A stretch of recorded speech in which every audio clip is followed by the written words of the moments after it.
और ले जाओ और सरकार को दिखाओ। बिल्कुल बताओ क्या दिखाओ, बोलो वो क्या बोल हम लोग का कितना तकलीफ जा रहा है। 40 घर गिन के दो, किसका घर में नल लगा है तो? पब्लिक तो नहीं पहचानती थी। एकदम पलट गए, न पलट गए, नकाल वक्त बदल गए, जज्बात बदल गए। ऐसा टाइप का हो गया।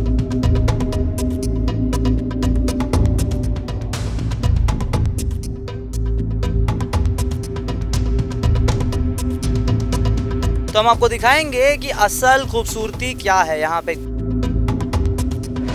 वेलकम दोस्तों, हम वापस आ चुके हैं नगर निकाय चुनाव के चलते, पार्षद चुनाव और महापौर चुनाव के चलते रायपुर के अलग अलग क्षेत्रों को कवर करने के लिए। तो अब हमें सिविल लाइन वार्ड के वन ऑफ द फेमस चौक की तरफ जा रहे हैं, जिसका नाम है मधुपिल्ले चौक। पीछे आप होर्डिंग में देख सकते हैं, डायरेक्शन उसोर है और काफ़ी कुछ प्रचार प्रसार उसमें लगा हुआ था, जिससे आचार संहिता लगने की वजह से अब ढक दिया गया। तो उसकी चिंता आप मत करो, वो चुनाव नतीजों का पता चल जाएगा कि इस बोर्ड पे अब किसका अगला चेहरा होगा।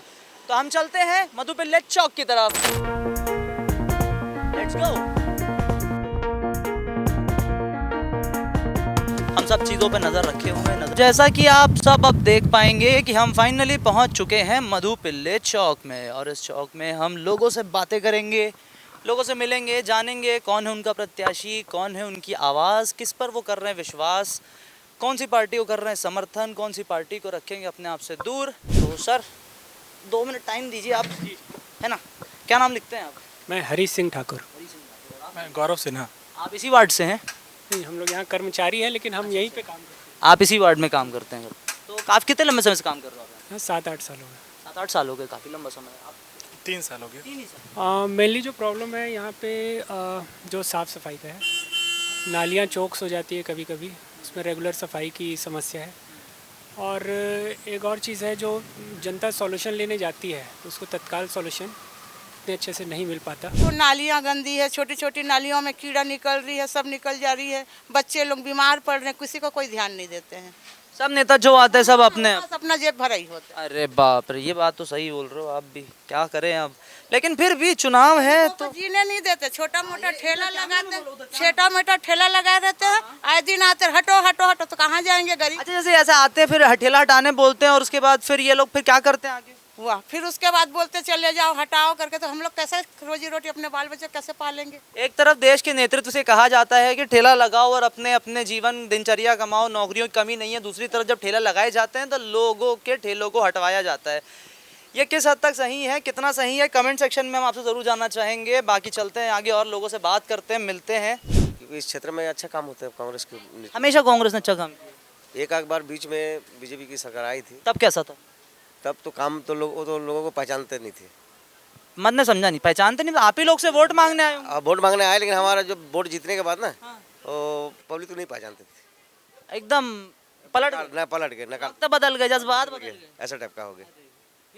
फिर ऐसे फिर दूसरा बार नेक्स्ट फिर कांग्रेस पार्षद ही बदल दिया फिर आपने। बदल दिया आपने। जो आपको नहीं मिला है वो चीज़ क्या है, आपको क्या चाहिए अगली सरकार से, बताओ। अगली से साफ सफाई बेटर सबसे ज़्यादा। पहले नहीं मिला? पहले भी मिला, ऐसी बात नहीं है, अभी भी रोज़ आते हैं, डस्टबिन लेके जाते हैं, मतलब प्रॉपर सब कुछ है, ऐसी बात नहीं है। हम चाह रहे हैं कि और चीज़ें अच्छी हो। जैसा कि हम वार्ड में राउंड अप कर ही रहे थे, घूम रहे थे, लोगों से बात कर रहे थे, हर जगह अच्छी चीज़ें होती है, तारीफ़ें होती है, और उसके बाद धरातल पे होती है कुछ ऐसी कड़वी सच्चाई जहाँ तक पहुँचना हर किसी के लिए आसान नहीं होता। लेकिन आज हम पहुँचे हैं तो हम आपको दिखाएंगे कि असल खूबसूरती क्या है। यहाँ पे एक बहुत बड़ा नाला है, जो इस वार्ड का सबसे बड़ा नाला बताया जा रहा है, और उससे भी अमेजिंग बात यह है कि यहाँ पे पाइपलाइंस 40 साल से नहीं बदली हैं, साफ़ सफाई लंबे समय से लंबित है, पीने का पानी दूषित हो रहा है, समस्याएँ हो रही है, मच्छर है, बीमारियाँ हैं, और अब मेरी सांस फूल चुकी है, तो मैं बाकी बातें लोगों से पूछूंगा कि और क्या क्या प्रॉब्लम्स हो रही हैं। चलो चलते हैं। अब आप बताओ, पहले तो अपना नाम बताओ, पहले नाम। मेरा बेदी हरपाल। अच्छा, तो बेदी हरपाल। बेदी जी, आप मेरे को एक बात बताइए, ये जो नाला है, ये इसकी क्या कहानी क्या है? पहले इसका कहानी क्या है, पार्षद भी कब भी जाता है और कब नहीं, मासिक के 2 महीना में 3 महीना में कंप्लेन करने से भी कोई नहीं आते हैं। आएंगे भी तो कचरा के शकल के ले जाएंगे और वहीं पर है तो जमा कर देंगे, ना गाड़ी आता है ना ट्रक आता है, यहाँ जमा करके भाग जाते हैं। पार्षद जो बनता है बस एक बार बोलेंगे कि हम करेंगे करेंगे, लेकिन करते ही नहीं है। अच्छा, बरसात में पूरा पानी भर जाता है, कईयों नल का पाइप फूटा हुआ है, उसमें कीड़ा मकोड़ा चले जाता है। देख रहे हो कि नहीं, पूरा यहाँ से पानी हम लोग हर साल निकालते हैं। घर के अंदर तक पानी घुसता है। झूठ भी बोल रहे हैं भगवान के सामने। तो ये है स्थिति यहाँ पर, ऐसे हालात हैं। लोगों से हम बात कर रहे हैं, लोगों की तकलीफ़ों को समझ रहे हैं। अब एक घर की तरफ हम बढ़ रहे हैं। जब मैं लोगों से बात करता तो सब मुझसे कह रहे थे कि पानी का स्तर यहाँ पे बारिश के दिनों में इतना ज़्यादा बढ़ चुका होता है कि लोगों की कमर तक पानी आ जाता है। और ये बहुत बड़ी, बहुत संगीन बात है, क्योंकि वो सड़क की आप हाइट देख सकते हैं, एक बार रोड की हाइट देखते हैं। ये सड़क की हाइट है, ये रोड जा रही है, बारिश होती है और इस ढलान नीचे तरफ डाउनहिल साइड में इनके घर बने हुए हैं। इधर घुमाइए, इधर दिखाइए। ऐसे डाउनहिल में घर हैं, बारिश होती है, पानी यहाँ पे फंसता है, घरों में घुसता है, नालियाँ भर जाती है, नालियाँ चौक हो जाती हैं। बहुत बुरी स्थिति देख के ही एक इमेजिन आप कर सकते हो, अंदाज़ा लगाया जा सकता है कि क्या हालात हो सकते हैं इन इलाकों में। और जब अभी चुनाव आ रहे हैं, पार्षद चुनाव आ रहे हैं, हर बार हर किसी का यही कहना है कि पार्षद जो भी आते हैं बनने के पहले वादे करते हैं, आश्वासन देते हैं, लेकिन जैसे ही वो पार्षद बन जाते हैं उसके बाद इस क्षेत्र में, इस तकलीफ से भरे इलाके में कोई आना नहीं चाहता है। ये बहुत ही बुरी चीज़ है। इस चीज़ को लेके हम लोगों से और समझते हैं कि और क्या क्या चीज़ें हैं और क्या क्या बातें इनकी। आइए, पीने का जो पानी है वो उसकी पाइप भी नालियों के अंदर से जा रही है। हाँ बाबू, डूब जाता है पानी। और ले जा और सरकार को दिखाओ। बिल्कुल बताओ, क्या दिखाऊं, बोलो वो क्या बोलो। हम लोग का कितना तकलीफ जा रहा है।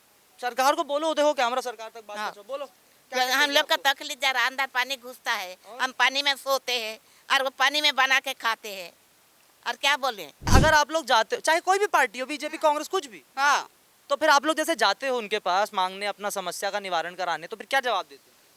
अभी तो राम मंदिर में आई थी, कहले एक जन मेंबर बनने के लिए, तो यहाँ के मोहल्ले वाले बोले, कहले लगभग 40 घर में नल लग गया। ने बोला, कहले कौन आदमी जे 40 घर में, कौन सा जगह में 40 घर गिन के दो, किसका घर में नल लगा है तू? 40 घर गिन के दो, किसका घर में नल लगा है तू? तो हम इस वार्ड में काफ़ी देर से घूम रहे हैं, बड़े एक्साइटमेंट के साथ घुसा था मैं यहाँ पर, काफ़ी कुछ धरातल पे देखने के लिए और आप लोगों को दिखाने के लिए। लेकिन जिस प्रकार की समस्याएं मेरे सामने आई हैं और आप लोगों के सामने मैंने रखी हैं, मैं भी उम्मीद करता हूँ आप भी दुखी थोड़े से महसूस कर ही रहे होंगे। थोड़ा सा उसमें ऐड ऑन करूँगा दुख आपका, क्योंकि सच कड़वा होता है ये हमने सुना था, लेकिन आज हम आपको दिखाएंगे कि सच आखिर तक कितना कड़वा हो सकता है। ये है अरमान नाला। अब अरमान नाला इतना फेमस क्यों है, इसका कारण ये है कि ये 5 वार्डों में जुड़ा हुआ है और इस नाले की सफाई किसी भी वार्ड में नहीं हुई है। आप ज़रा इसके हाइजीन का लेवल देखिए और आसपास के घर देखिए। लोग यहाँ रहते हैं, खाते हैं, पीते हैं, पतली पतली गलियों में इनका जीवन है। उसके बावजूद इन पे क्या फैसिलिटीज़ इन्हें मिल रही हैं, क्या इनकी स्थिति है, ये सब चीज़ें हम अपनी ऐसे वीडियो में हम देख के सिर्फ एक अंदाज़ा लगा सकते हैं, लेकिन जो रियलिटी होती है ना, वो इन इलाकों में रहने पे पता चलती है। जब बारिश होता है और नाले का पानी अंदर आता है, उसके बाद भी बच्चों के चेहरे में कितनी खुशियाँ हैं, क्योंकि वो अभी इस समस्याओं को समझ नहीं पा रहे हैं। मैं आंटियों से कुछ बात करना चाहूँगा। आप अब जिस भी प्रत्याशी चुनेंगे उससे सबसे पहले आप क्या मांगेंगे? हम सफाई मांगेंगे और पानी का। खास करके तो दिया जाता है वोट, हैं? बाद में मुँह कर जाते तो क्या करें? तो ये था पूरे का पूरा एपिसोड।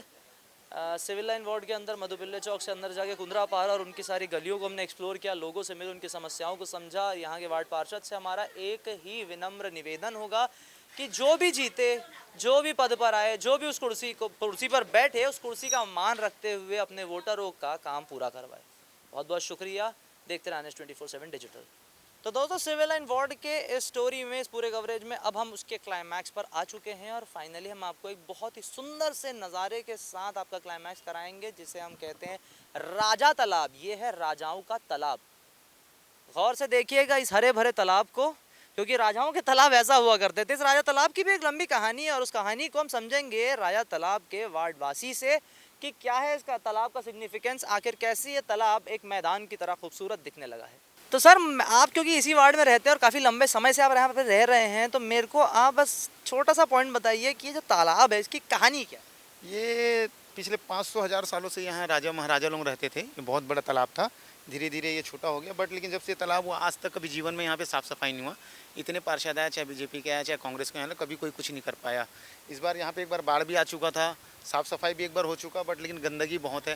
पहले लोग यहाँ पे नहाते थे, आज पानी देख लीजिए आप, पानी यहाँ पे कोई छू नहीं सकता। यहाँ पे तो पहले पानी दिख तो जाए मुझे, पानी भी नहीं दिखेगा भैया, दिख भी नहीं रहा है। इस बार पानी भी नहीं दिखेगा। तो ये कोई भी पार्षद जब भी आता है इस वार्ड में, मतलब आप बता रहे थे कि ये काफ़ी सारे वार्डों से जुड़ा भी हुआ जी, ये 4-5 वार्ड से जुड़ा हुआ है ये पूरा तालाब।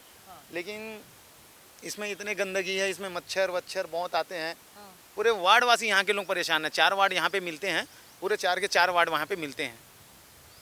अच्छा, सब परेशान है यहाँ पे, साहब सभी वार्डवासी यहाँ के लोग परेशान हैं। मैं निवेदन करूँगा कि मतलब जो भी सरकार बने इस तालाब का सौंदर्यीकरण करें, बहुत खूबसूरत तालाब है। बाकी तालाब का तो हो चुका है, रायपुर शहर में हर तालाब का हो चुका है, बस ये कि राजा तालाब है जिसमें आज तक कभी कुछ नहीं हुआ। तो राजा तालाब की इतनी बुरी स्थिति कि मतलब इसमें कुछ राजनीतिक समीकरण इन्वॉल्व है, इसमें राजनेता लोग बीच में आ जाते हैं या करप्शन ज़्यादा है, क्या सब? क्योंकि आप लोग कंप्लेन तो किए होंगे ही। करप्टी ज़्यादा है, इसमें तो करप्टी लोग ज़्यादा ही है। करप्शन ज़्यादा हो रखा है यहाँ, कुछ तभी बीच में थोड़ा सा कामरान अंसारी जो वार्ड पार्षद थे, पूर्व पार्षद थे, उन्होंने करवाया था। उन्होंने थोड़ा सा कुछ काम करवाया था वहाँ पे, काम करवाया। बाकी इतना खूबसूरत तालाब है, अगर इस चीज़ को अगर ध्यान देखा जाए तो मेरे ख्याल से रायपुर के 70 वार्डों में सबसे खूबसूरत तालाब और सबसे खूबसूरत वार्ड यही है। तो जैसा कि आप देख रहे हैं, आपने समझा, ये एक तालाब है जिसकी एक अच्छी खासी पुरानी हिस्ट्री था, इतिहास था, लेकिन उस इतिहास को जैसे ही जब तक राज रजवाड़े थे तब तक तो तालाब तालाब दिखता था। उसके बाद जब से नेता नेतृत्व आया, तालाब मैदान बन चुका है, लोगों की स्थिति बद से बदतर हो रही है, लोगों की डिमांड्स बढ़ रही हैं, लोगों की सरकार से बहुत प्रकार की मांगे हैं। लिस्ट है, एक बहुत लंबी लिस्ट है और बहुत सारी उम्मीद है, और जो भी प्रत्याशी जीत के आ रहा है उससे सिर्फ इतनी ही उम्मीदें की जा रही हैं और इतनी उम्मीदें लोग करना चाह रहे हैं कि साफ़ सफाई, सड़क, साफ़ पानी। अगर 21वीं सदी में 2025 में आके भी हमारे क्षेत्र की जनता को सिर्फ इन बुनियादी ज़रूरतों का ध्यान रखना है तो ये बड़ी बड़ी बातें AI और एयरफोर्स और दुनिया भर की जो साइंटिफिक टेक्नोलॉजियां हैं, मेरे ख्याल से ऐसे बच्चे जो हमारे साथ यहाँ पे खड़े हैं, मिल रहे हैं, इन तक ये सारी बातें आसानी से पहुँचेंगे नहीं, क्योंकि इनके बीच में इनको पहले दिख जाएगा कि तालाब तो हरे होते हैं, साफ़ सफाई होती नहीं है, वार्ड तो ऐसा ही होता है। तो नेतृत्व अगर अपने आने वाली पीढ़ी को सक्षम और समझदार बनाने के लिए ज़रा भी सोचता है तो मैं पूरी कोशिश करूँगा, पूरी विनती करूँगा, कोशिश नहीं करूँगा, काम तो मैं कर ही रहा हूँ, विनती करूंगा कि इस पर ध्यान दे, साफ़ सफाई से लेकर जो छोटी बुनियादी चीज़ें हैं, ताकि हमारा समाज तेज़ी से ऊपर चढ़ सके, बढ़ सके। ये था कवरेज हमारा सिविल लाइन वार्ड का। वीडियो आपको पसंद आए तो इसे लाइक करें, शेयर करें, चैनल को सब्सक्राइब फॉलो करना ना भूलें।